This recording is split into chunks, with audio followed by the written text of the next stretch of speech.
Oko, quand on le découvre, on ne se rend pas compte tout de suite qu'il est différent. Et puis dès qu'on donne le premier coup de couteau,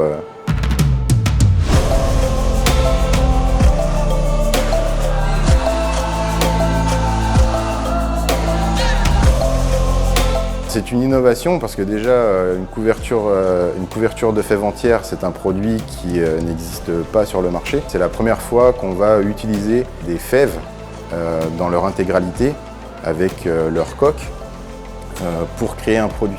Donc il y a une revalorisation de l'enveloppe de la fève de cacao qui est hyper importante.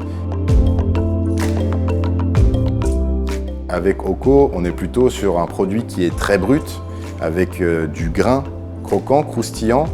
Et là, c'est vraiment quelque chose qu'on assume pour avoir un produit très différent.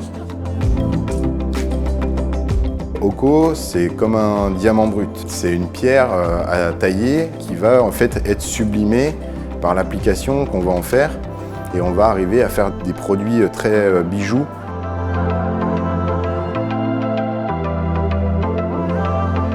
Oko, c'est un produit qui sort du cadre.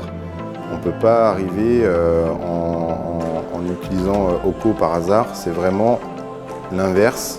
On vient avec l'idée d'utiliser Oko pour réaliser une application. Oko, quand on le découvre, on ne se rend pas compte tout de suite qu'il est différent. Mais c'est quand on s'approche un peu qu'on commence à se demander ce qui se passe à l'intérieur. Et puis dès qu'on donne le premier coup de couteau, là, il n'y a plus de doute, le grain est là. Donc c'est assez beau parce qu'il y a du grain de sucre. On va avoir donc les morceaux de coque qui sont très présents. C'est un produit qui tout de suite visuellement à la découpe est très différent.